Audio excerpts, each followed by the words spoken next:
4장 15절의 말씀인데, 거기에 보면 너의 성숙함을, 너의 진보를 나타내라 이렇게 말씀합니다. 그래서 제가 앞으로 디모데전서 4장을 근거로 해서 한 달 동안 나타내라는 제목으로 말씀을 드리고, 오늘 첫 번째 나타내라라는 제목이 됩니다. 우리들이 신앙생활 하다 보면 주변에서 열심히 있는 신앙생활 하시는 분들을 보게 됩니다. 굉장한 열심히 있는데 뭔가 석연치 않습니다. 뭔가 이해할 수 없는 부분들이 있습니다.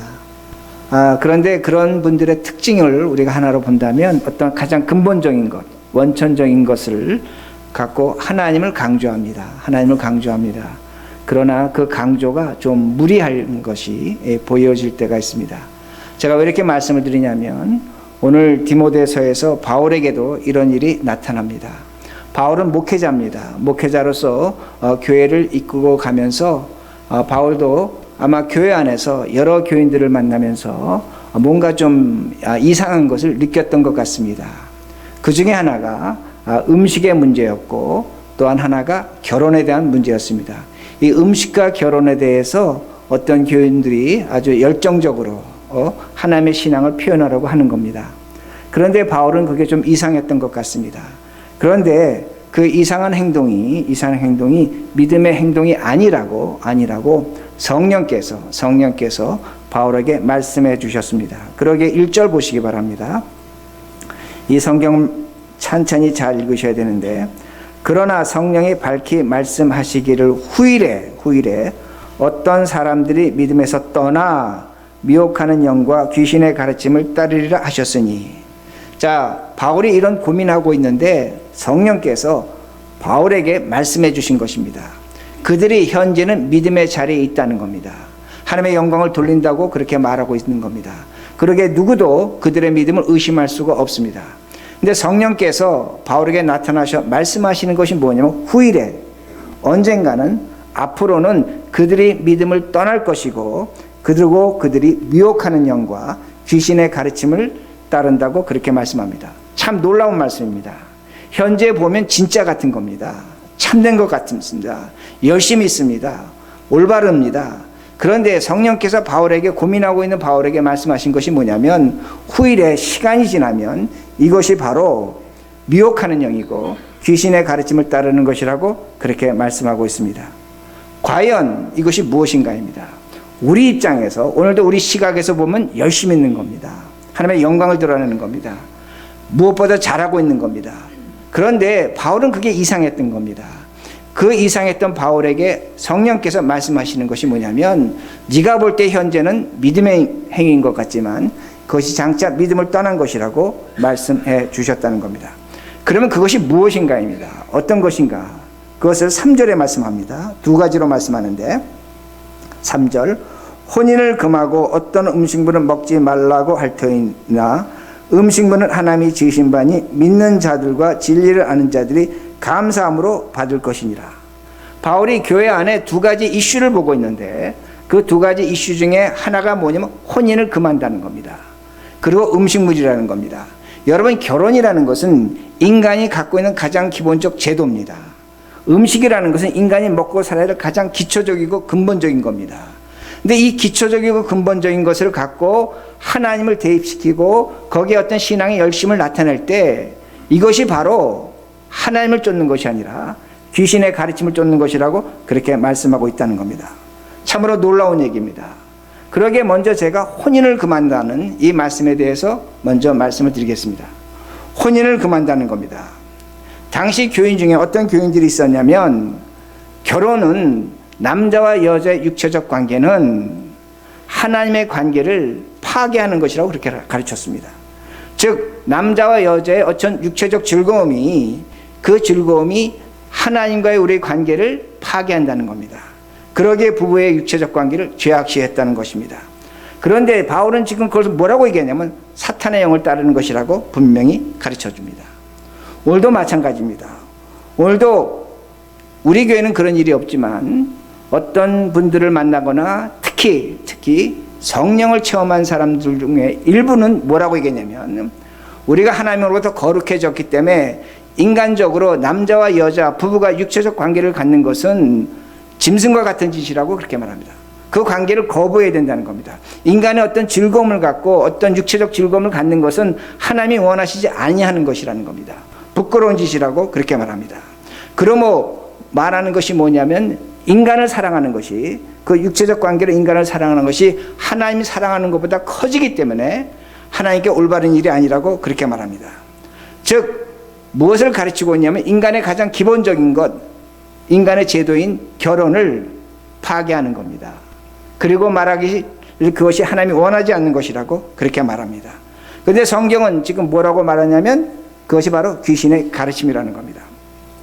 여러분 성경을 보시면 하나님이 아담을 만드셨습니다. 그리고 하나님 말씀하신 것이 좋지 않았다고 분명히 말씀하십니다. 그리고 엿새 후에 여자와 남자를 만드시고 하나님이 뭐라고 말씀하시면 좋았다고 말씀하십니다. 여자와 남자를 만드는 겁니다. 한 가정을 만드신 겁니다. 남자와 여자가 부부가 육체적 관계를 갖는 것은 하나님은 좋다고 말씀하신 겁니다. 하나님이 이것이 하나님의 뜻에 맞다고 말씀하신 겁니다. 그러게 하나님은 남자와 여자를 만드신 것을 보시고 기뻐하셨다고 성경은 가르쳐 줍니다. 심히 좋다고 말씀하신 겁니다. 그리고 우리가 성경을 더 보면 남자가 부모를 떠나 그 아내와 합하여 둘이 한 몸을 이루라고 말씀합니다. 둘이 한 몸을 이루라고 말씀합니다. 둘이 한 몸을 이뤘다고 할 때 우리 한글 성경은 몸이라고 번역했지만 영어 번역으로 one flesh입니다. 히브리로 보면 바사라라는 단어를 썼는데 이 바사라는 영의 반대가 되는 겁니다. 그 외에 성경이 남자와 여자가 부부가 한 몸을 이루는 것을, 육체를 이룬 것이 그렇게 중요하게 생각하고 있는 겁니다.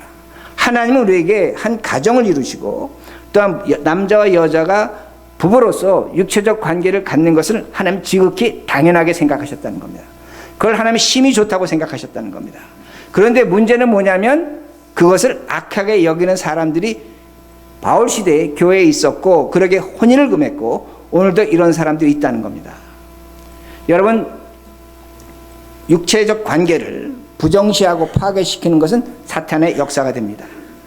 여러분 아담과 이브가 처음으로 하나님 만드신 후에 그 둘이서 벌거벗었으나 부끄러워하지 않았다고 성경은 분명히 가르쳐 줍니다.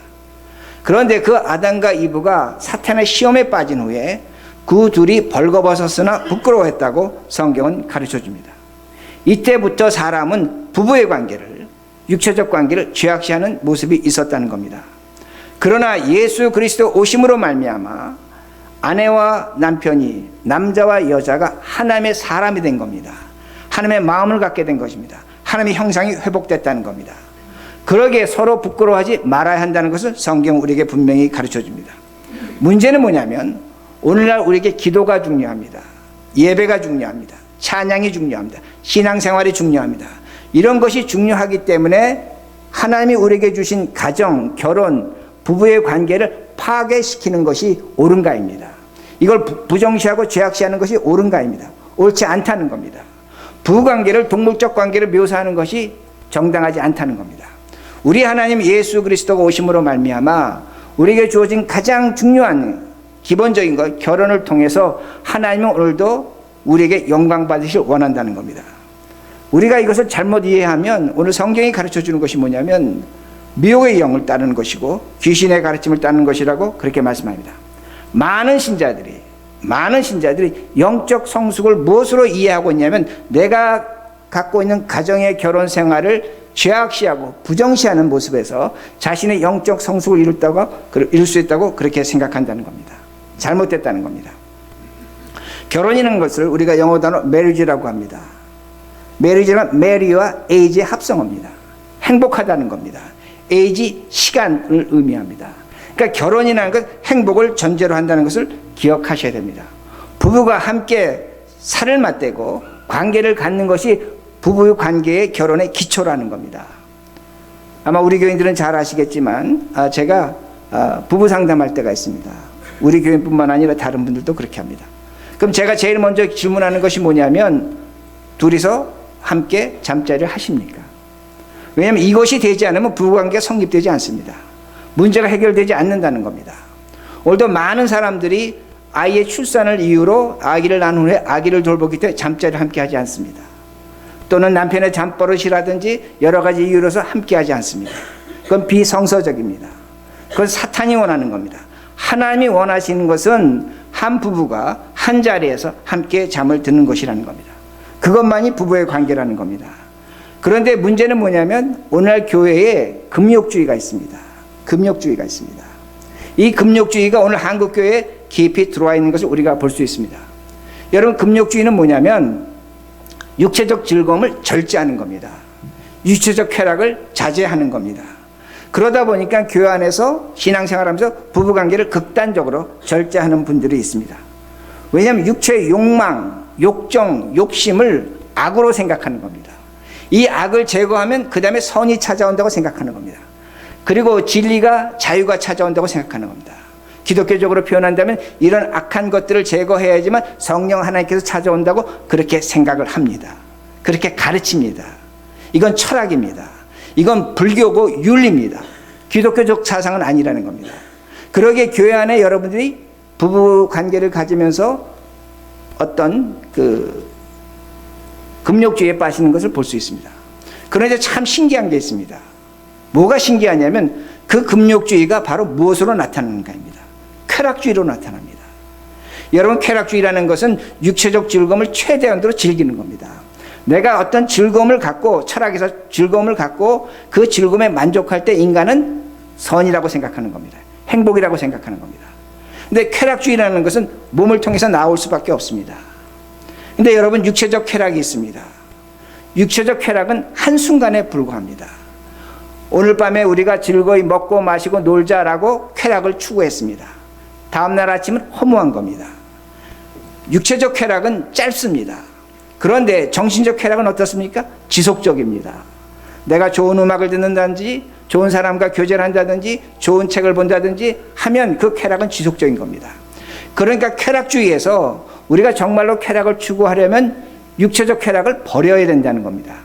그럼 육체적 쾌락을 버리면 뭐가 됩니까? 제가 지금까지 설명한 금욕주의가 되는 겁니다.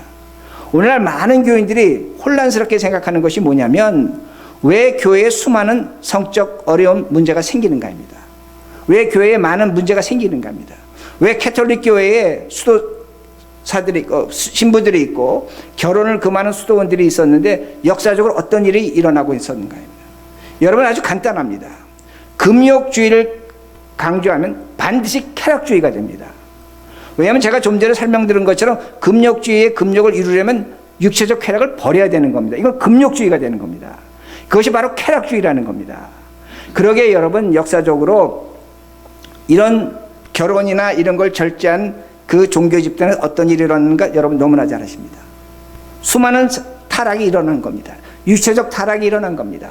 오늘날도 우리가 신문을 통해서 얼마든지 볼 수가 있습니다. 오늘 개신교도 마찬가지입니다.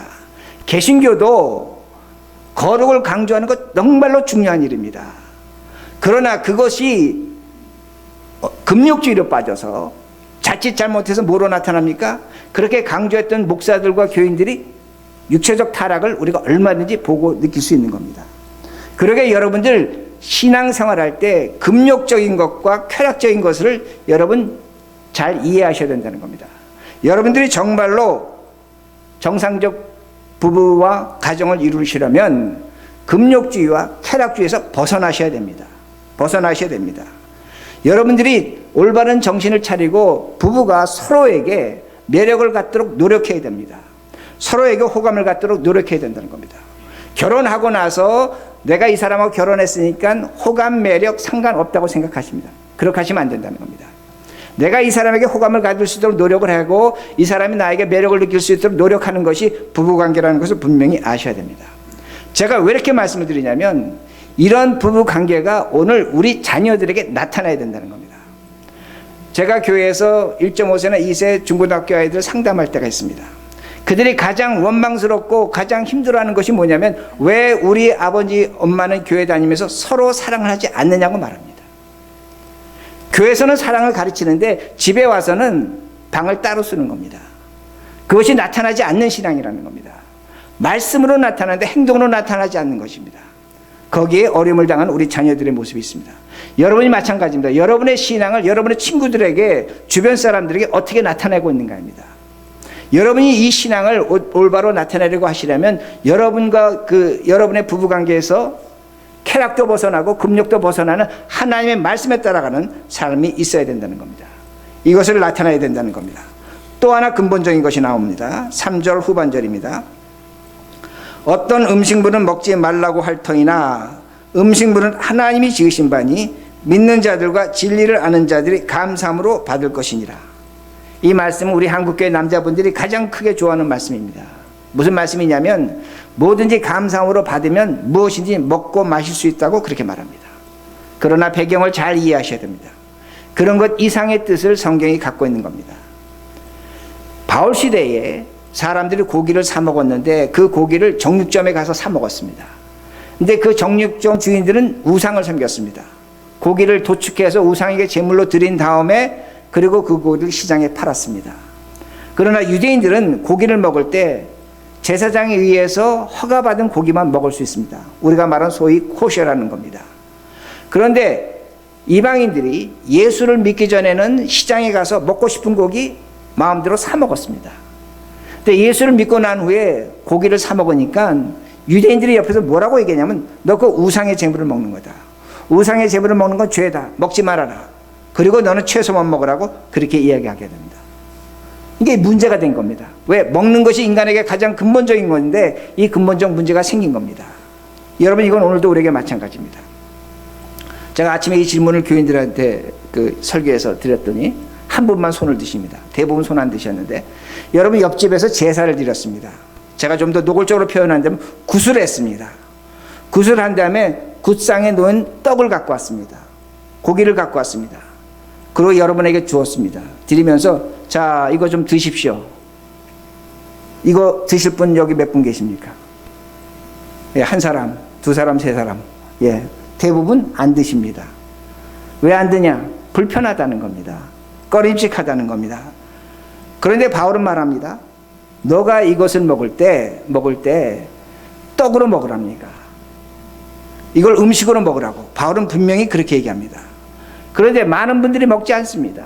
그럼 먹지 않는 게 잘못인가? 아닙니다. 이걸 제가 오늘 설명드리는 겁니다.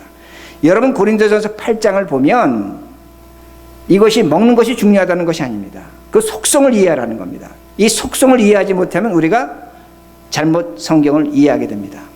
여러분 고린도전서 8장을 보면 이 음식의 문제를 놓고 바울이 뭐라고 얘기하냐면 하나님만이 참신이며 우상은 아무것도 아니라고 말합니다.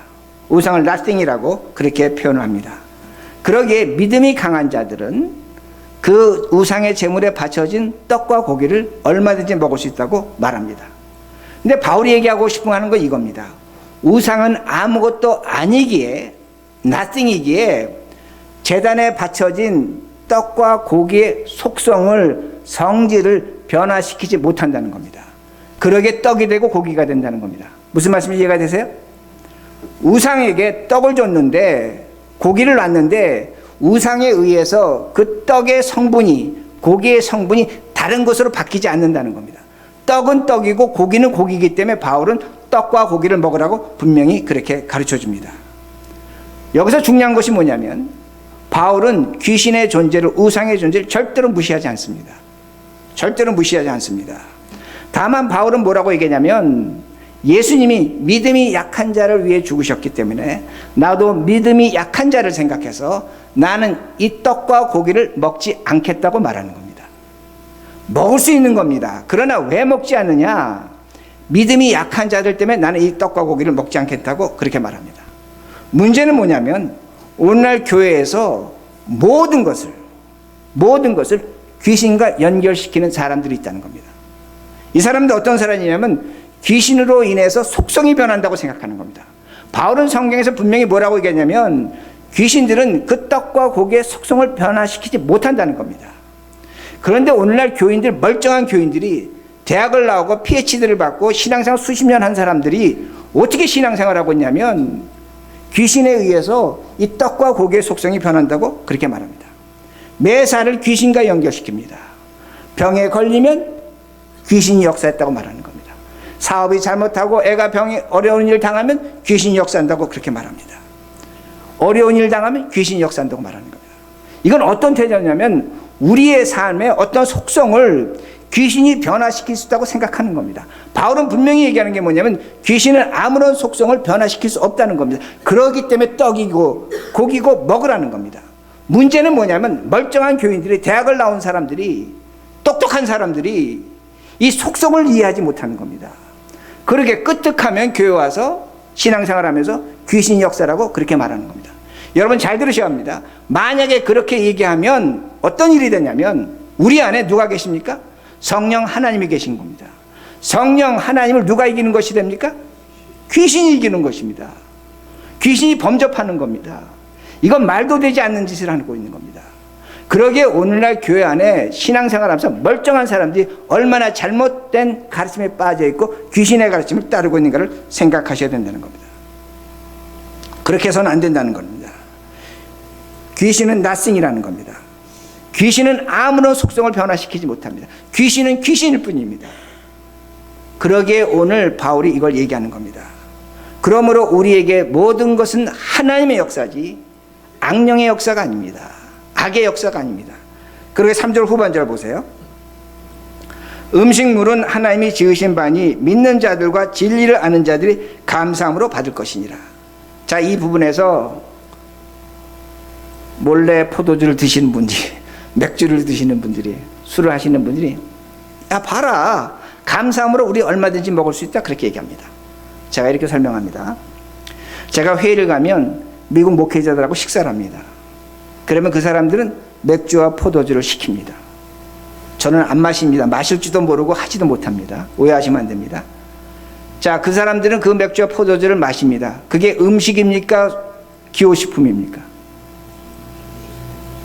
그들에게, 미국 사람들에게 포도주, 이스라엘 백성들에게 포도주는 물입니까? 술입니까?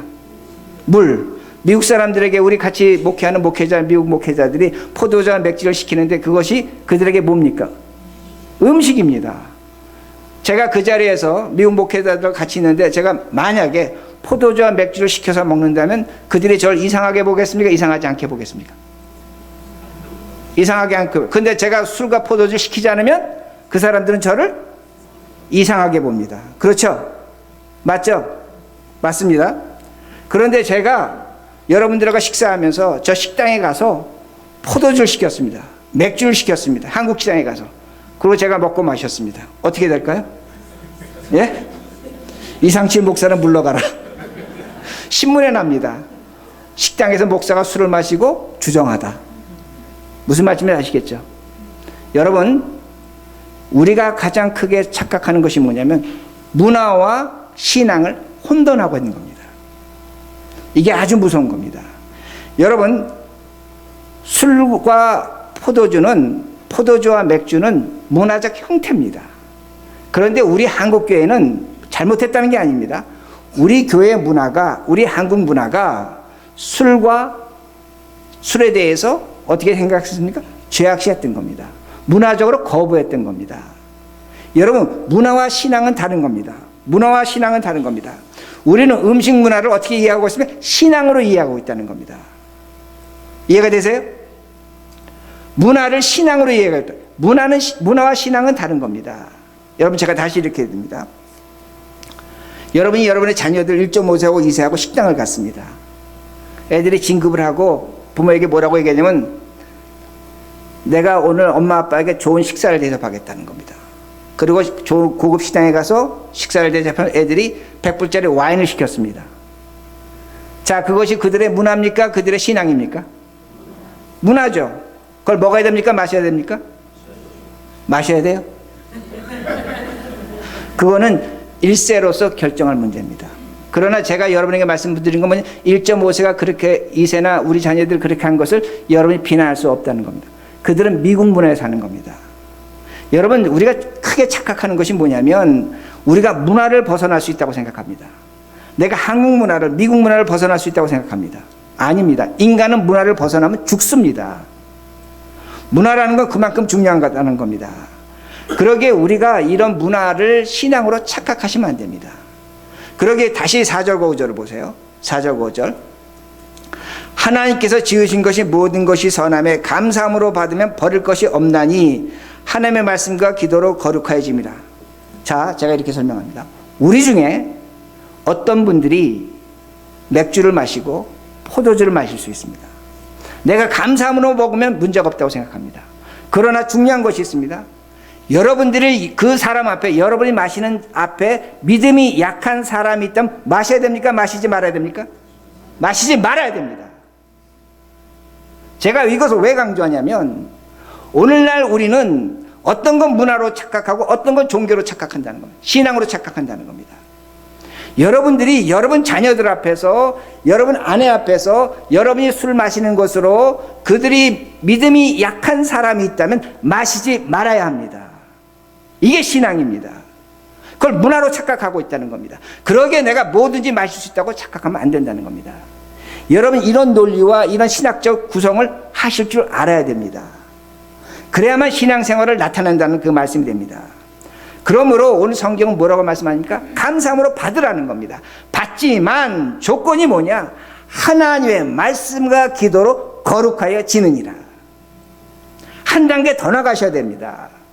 신앙은 뭐냐면 하나님의 말씀과 기도로 거룩해지는 것. 내가 감사함으로 마실 수 있고 먹을 수 있고 할 수 있습니다. 그러나 믿음이 약한 자를 보고 내가 하나님의 말씀과 기도로 내가 거룩해져야 되는 겁니다. 누구 앞에서? 자식 앞에서, 친구 앞에서, 아내 앞에서, 남편 앞에서 달라져야 된다는 겁니다. 여기서 거룩은 구별한다는 의미입니다. 하나님의 말씀과 기도로 내가 깨끗해져야 되는 겁니다. 마시는 것이 중요한 것이 아니라 제3자 앞에서 내가 깨끗한 모습으로, 거룩한 모습으로 나타나라고 성경은 분명히 가르쳐줍니다.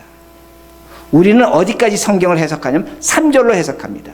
아닙니다. 성경은 4절과 5절로 해석해야 된다는 겁니다. 그러기에 술을 마시는 것이 나쁘다라고 생각하는 것 자체가 우리가 갖고 있는 프레임 속에 들어가는 것이고, 그러나 우리가 그 프레임에서 벗어나려면 여러분은 이 프레임, 즉 무엇이 약하고 무엇이 죄라는 것을 분명히 구분하셔야 됩니다. 제가 다시 이렇게 설명합니다. 우리가 기도로 말씀을 어떻게 거룩해지는가. 어떤 심리학자가 이쪽에 양쪽에 포테토 칩을 뒀습니다. 포테토 칩을 두고 한쪽에는 고디바 초코스를 두고 한쪽에 스팸햄을 뒀습니다. 그리고 사람들에게 양쪽 그 포테토 칩을 맛보라고 했습니다. 사람들이 맛본 다음에 무엇이 맛있다고 얘기했냐면 고디바 초콜릿 옆에 있는 포테토 칩이 맛있다고 했습니다. 사람들이 맛있다고 한 이유가 뭘까요? 무엇 때문에 맛있다고 했을까요? 초콜릿 칩 때문에, 초콜릿 때문입니다. 여러분, 신앙은 그런 겁니다. 신앙은 우리가 결정하는 것이 아닙니다. 우리가 착각하는 것이 뭐 내가 열심히 믿고 내가 신앙생활하면 내 신앙 내가 결정한다고 생각합니다. 아닙니다. 신앙은 하나님에 의해서 결정되는 겁니다. 마찬가지라는 겁니다. 결혼 생활도 마찬가지입니다. 결혼도 제가 처음에 설명드린 것처럼 에로스적인 겁니다. 육체적 관계입니다. 나의 어떤 만족과 어떤 그 상대방과의 그 에로스적 관계를 부인할 수는 없습니다.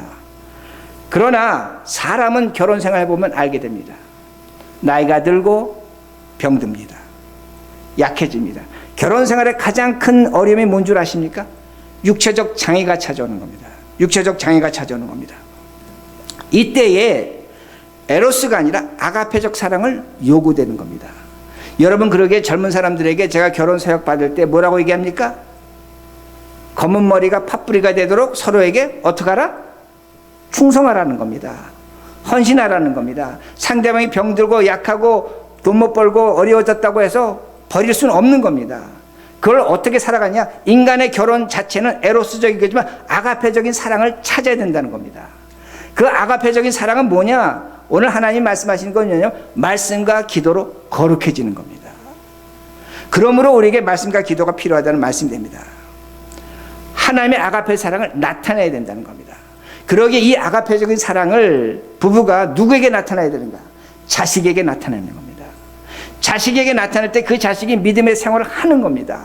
너 교회 갔냐? 성경책 읽어라 할 것이 아니라 부부가 에로스적으로 살지만 아가페적인 걸 채워가면서 자식에게, 내 주변 사람들에게 보일 때 그것이 하나님의 말씀을 전파하는 겁니다. 하나님의 영광을 드러낸다고 분명히 가르쳐 줍니다. 음식도 마찬가지입니다. 음식을 우리가 왜 먹습니까? 음식은 에로스적인 겁니다. 나의 취향입니다. 여러분 맛있는 음식 여러분 좋아하십니다. 여러분 음식을 구분하며 먹습니다. 어떤 음식은 먹고 어떤 음식은 먹지 않습니다. 왜 그렇습니까? 음식도 에로스적이라는 겁니다. 그런데 성경은 우리에게 뭐라고 가르쳐 줍니까? 예수님께서 우리에게 주기도문 가르쳐 주면서 너의 뭐를? 일용할 양식을 구하라 말씀합니다. 일용할 양식을 여러분 영어 번역 보시면 우리가 생각하는 것과 다릅니다. Our daily food입니다. Our daily food입니다. 왜 예수님은 our라는 복수명사를 쓰고 있는가? 우리는 음식을 나의 것으로 생각합니다. 에로스적인 것으로 생각한다는 겁니다. 그러나 너희들이 음식은 그렇지 않다는 겁니다. 함께 먹는 겁니다. 함께 나눈 겁니다. 아가페적인 사랑이 있어야 된다는 겁니다. 너희들이 말씀과 기도로 아가페적인 사랑을 찾을 때에 이 음식을 누군가와 함께 먹는 우리의 음식이 되는 겁니다. 여러분 동물의 세계에서 우리가 종종 보지만 애미가 새끼를 키울 때는 먹이를 갖다 다 물어줍니다. 그러나 그 새끼가 크고 난 다음에 먹이가 생기면 어미와 새끼가 목숨 걸고 싸웁니다. 부부가 그 음식을 놓고 목숨 걸고 싸웁니다. 같이 나눠 먹지 않습니다. 성경이 우리에게 가르쳐주는 것이 뭐냐면 에로스적인 겁니다. 그렇게 사는 거죠. 그러나 너희가 아가페적으로 살라는 겁니다. 그 아가페는 뭐냐? 음식이 our daily food입니다. 함께 먹는다는 그 의미가 됩니다. 나눠 먹어야 된다는 겁니다. 여러분이 2020년에 하나님의 말씀을 듣고 기도했다면 여러분의 일용할 양식이 my daily food에서 에로스적인 것에서 아가페적으로 our daily food로 변해야 된다는 겁니다. 그래야만 그 사랑을 나타내는 겁니다. 누구에게 나타나냐? 가장 가까운 우리 자녀들에게, 주변 사람들에게 그것이 나타나는 겁니다. 우리 엄마 아버지는 음식을 먹는데 하나님 말씀대로 my food가 아니라는 겁니다. my daily food가 아니라는 겁니다. our daily food로 먹는 모습이 있을 때 하나님은 반드시 복을 주십니다. 그리고 6절 보세요. 6절 내가 이것으로 형제를 깨우치면 그리스도 예수의 좋은 일꾼이다. 하나님 말씀과 내가 따른 좋은 교훈으로 양육을 받으리라. 이게 뭡니까? 너가 갖고 있는 삶 가장 기본적인 것, 결혼 생활과 먹는 것으로 내 형제를, 네 자식을, 주변 사람들을 깨우치면 하나님이 복을 주시는 겁니다. 뭘 복을 주냐? 하나님의 교훈과 양육으로 너는 자라게 된다는 겁니다.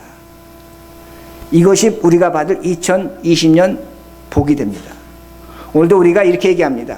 새해 복 많이 받으세요. 여러분 엄밀한 의미에서 그 새해 인사는 맞지 않습니다. 인간은 복의 근원이 아닙니다.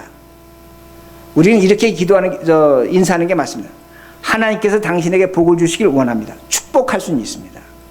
그러나 복은 하나님의 근원입니다. 여러분이 정말로 복의 근원 대신 하나님의 복을 받으려면 오늘 우리의 신앙을 가장 기본적인 것, 부부 생활에서, 음식에서 여러분들이 성숙해지셔야 됩니다. 나타내셔야 됩니다. 그리고 15절 말씀입니다. 이 말씀은 제가 다음에 한번 풀도록 하겠습니다. 이 모든 일에 전심전력하여 부부 생활이나 음식이나 가장 기본적인 것에 최선을 다하라는 겁니다. 너의 무엇을? 성숙함을 모든 사람에게 나타내라는 겁니다. 나타내라는 겁니다. 이게 신앙입니다. 여러분 바울이 디모데 전후서는 죽기 직전에 쓴 서신입니다. 다른 편지와 다릅니다. 왜 이렇게 썼는가입니다. 바울은 이렇게 생각하는 것 같습니다. 신앙생활의 요점, 방점은 나타내는 것에 있습니다. 오늘 여러분의 신앙을 여러분의 자녀에게, 우리끼리 또는 주변의 친구에게, 부모들에게, 가까운 사람들이 어떻게 나타나고 있는 걸 깊이 생각해 보시기 바랍니다. 그 나타남이 하나님의 영적 성숙함을, 거룩함을 나타낸다면 하나님 복 주시는 한 해가 됩니다. 그렇게 살아가는 우리 모두가 되기를 바랍니다.